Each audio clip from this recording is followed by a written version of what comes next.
Alright, I need to do a nasogastric tube insertion. I have checked my physician's orders. I have found out that he wants to have a nasogastric tube inserted. I'm going to go into my patient's room. I will wash my hands. I'm going to tell my patient we need to insert a nasogastric tube. It's a tube that goes into your nose, down into your stomach. I will start to prep my patient and get my supplies ready. I will ask my patient to state his name and date of birth as I checked his ID band. And I have already introduced that I'm Kayla, I'll be your nurse. I'm going to put on some gloves here and get my emesis basin just in case we need that. I'll have Kleenex close by in case we need those. I have all my supplies ready on my bedside table. So I'm going to first assess my patient's nose, have him breathe out of each side as I block the other side. I'm going to go ahead and look in his nose, see if there's anything visible, nasal polyps. Ask the patient, have you had any problem with nasal polyps, surgeries, septum deviation? No. So I'm going to choose the left side. I will need to go ahead and measure. So I'm going to go from the tip of the nose to the bottom of the earlobe down to the xiphoid process. And then I will place a piece of tape here to show me this is how far I need to insert my tubing to approximately get into the stomach. So then to start the insertion here, I'm going to lubricate my tubing about 3 to 4 inches, and I will start the insertion. I'm going to go ahead and insert 3 to 4 inches here, and I'm going to go until I meet resistance or my patient starts to gag. If my patient starts to gag, I'll back it up a little bit and I'll give my patient a little break. So then I'm going to have an assistant in the room, but right now I don't. I'll have my patient hold his water glass, and I'm going to advance the tubing when my patient swallows with the water. So I'm going to go ahead and have my patient swallow, swallow, swallow. You're doing good. Swallow, swallow, swallow, swallow, and we're there. Take this here. And if the tubing did not go in very easily, I would get my pen light out again and look inside my patient's mouth to make sure that it's not coiling at the back of the throat. I'm going to go ahead and tape my patient's tubing to his nose. And place my piece of tape and coil the tape around the tubing. I don't ever want to let go of my tubing until I have it taped in place here. So now that I have my tubing taped, I'm going to go ahead and check to make sure that I'm in the right area. To do this, I'm going to get a 60cc syringe and take about 10 cc's of fluid, or air, excuse me, and I'm going to check for a swooshing sound at the fundus of the stomach. The fundus of the stomach is at just to the left of the xiphoid process, and I will listen as I push in my 10 cc's of air and I hear my swooshing sound. Then I will aspirate about 5 cc's of stomach content, and I will clamp my tubing here. And then I'll take these 5 cc's, bring it over. I have a pH testing strip over here, and I will test the pH. The pH is between 0 and 4, which means I'm in the stomach.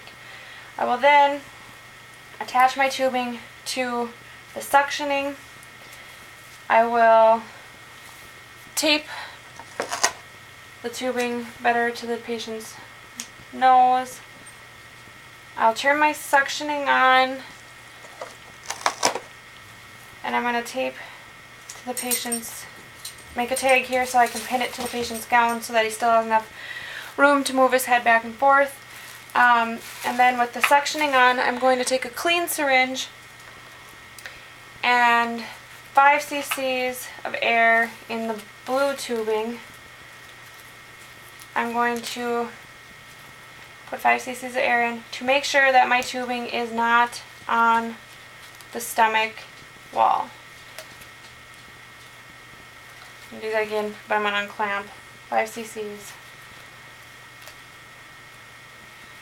And now my patient's tubing has been inserted. So I'm going to go ahead and remove all this. And I'll leave my patient's room and chart the insertion. I will come back in about an hour to check on my patient and see how he's doing. I find that there's no content in my tubing and my patient's abdomen is still distended. So then I'm going to go ahead and possibly need to irrigate. I will place a Checks under my patient here. Get on a pair of gloves. And I'll check the placement of my tubing. Now to do this again, I'm going to insert 10 cc's of air with a clean syringe into my tubing, and I will listen at the fundus of the stomach to check to see if I can hear. I'll detach my suctioning, insert my syringe. I can't hear any swooshing. So then I will try to aspirate. I can't get anything aspirated, which means I am blocked. So then I will take my graduated cylinder with just tap water and take about 30 cc's, which is standard protocol, or I'll follow my facilities policy. And I will insert here. And I'm going to go ahead and do a pumping action until I break the clog free. I will then attach my suctioning back up. I'll turn my suction machine on. I'll get a clean syringe and I'll insert 5 cc's into my tubing to make sure that it is not on the stomach wall. Now I will leave my patient's room, clean up, and chart that the irrigation has been completed, and now we have patent tubing again. Then I received physician orders a couple days later saying that the NG tube needs to be removed.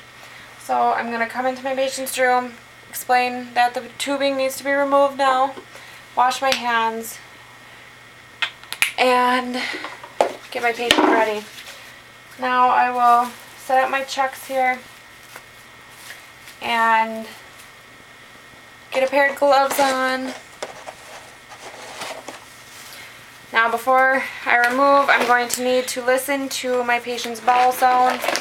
I'm going to listen in each quadrant for a full minute to assess, and I want to make sure my bowel sounds are active and normal.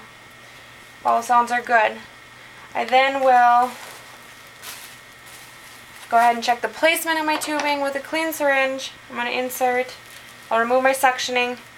I will, with my syringe, insert 10 cc's of air as I'm listening at the fundus of the stomach to hear my swooshing sound, and I hear it. I will pull back and aspirate 5 cc's of gastric content, and I'm going to go ahead and use my pH test strips to see if we're at the right pH level. It's between 0 and 4. We're good.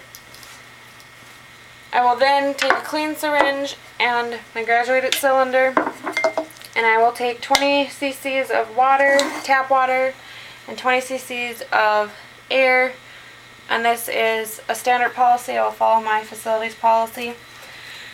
I'll clamp my tubing, remove.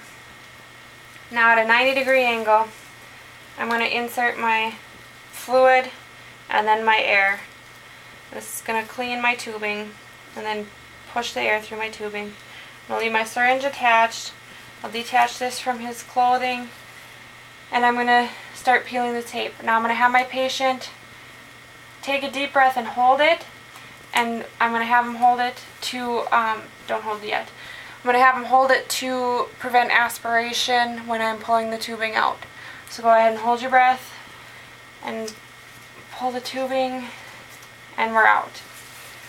So now I'm going to clean up, and I will perform oral hygiene on my patient. I'm going to thank my patient, and I will leave I'm comfortable and go back and chart on the removal of my nasogastric tube.